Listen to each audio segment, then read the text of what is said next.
not be perceived as human.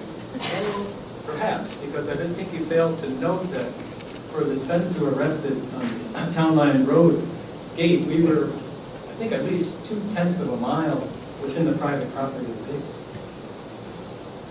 So we weren't, the public element wasn't there. Okay, well, I made my ruling, you can appeal it if you wish. Okay. So, to attain the good of peace, there must be a clear and conscious acknowledgement that violence is an unacceptable evil and that it never solves problems. Violence is a lie. It goes against the truth of our faith, the truth of our humanity, the truth about Jesus. Violence destroys what it claims to defend: the dignity, the life, the freedom of human beings. What is needed is a great effort to form consciences and to educate the younger generation to goodness, to nonviolence, to love. That was a message for the World Day of Peace from John Paul II. The truth is that it is impossible to interpret Jesus as violent.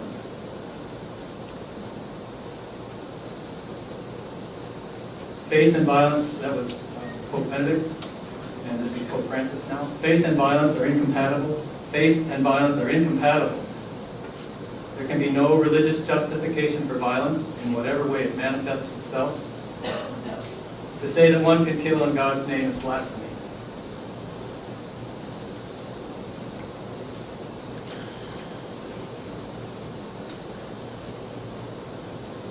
This is a poem by David Smith, who visited a refugee camp in Kabul in 2010. It has come to this: young American women and men, mainly from poor families, trained to kill, paid to kill, equipped with sophisticated weaponry, and shipped to foreign countries, kill innocent children and adults, mainly illiterate, often people who never met an American before. We call this fighting for democracy and national security.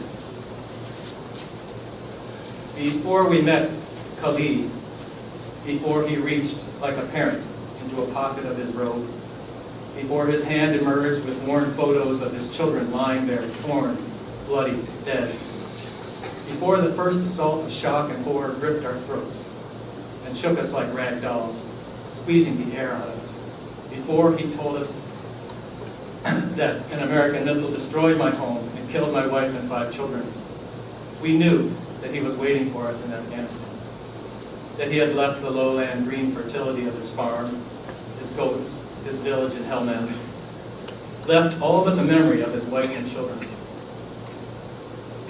and come with his cousins to this brown, dusty, barren refugee camp to live with nothing but a tent, between him and Kabul's mountainous winter. We knew that others had come before him, and others followed. We knew that alarming numbers of American soldiers home from Afghanistan would beat their wives, abuse their children, kill themselves. We knew this before Khalid's bearded face and the broken faces of his children looked at us. Before the start of U.S. military operations earlier this year in Helmand province, before Barack Obama ordered a surge of troops, before the first U.S. troops arrived in Afghanistan in October of 2001, we knew. I would only add, as a faltering disciple, that the judgment I am most concerned with is the last one that I will face, which Jesus describes in Matthew chapter 25, where his persona, the Son of Man, is the judge. At issue in this judgment will be whether or not one has taken action to do the works of mercy in responding to Jesus' suffering when he was hungry, thirsty, a stranger, naked, sick, or in prison. When those being judged wonder when they have seen Jesus in these situations, Jesus identifies himself with the least of these brothers of mine. This is why Christians speak of seeing the face of Jesus in the suffering poor. How we treat them is how we treat Jesus. Not responding to relievable human suffering merits eternal punishment and most severe judgment. Dorothy Day of the Catholic Worker Movement, in something called her Union Square speech in 1965, said, "We are not performing the works of mercy, but the works of war." We cannot say this often enough. Who in today's world do we find among the least of these brothers and sisters of Jesus? Certainly, those living under drones in our ever-expanding imperial war zones can qualify. Bombed, terrorized, exterminated, they are denied the status of persons. From us, they experience the opposite of the works of mercy. Millions have been made hungry, thirsty, and homeless in the last 22 years of our unjust wars of aggression.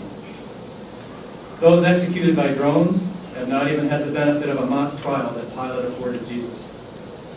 Many are reduced to bug splat by our bombs, a dehumanizing term coined by drone pilots for their victims, when all that is left are blotches of blood, bones, and viscera viewable on the video screens. This often makes it impossible for any surviving relative to perform the last work of mercy for their loved ones, burying the dead.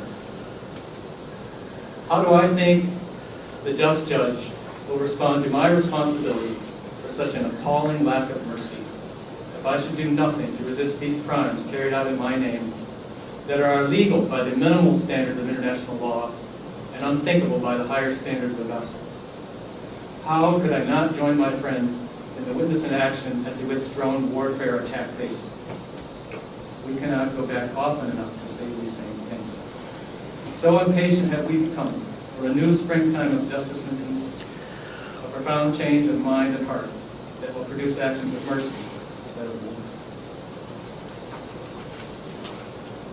Thank you.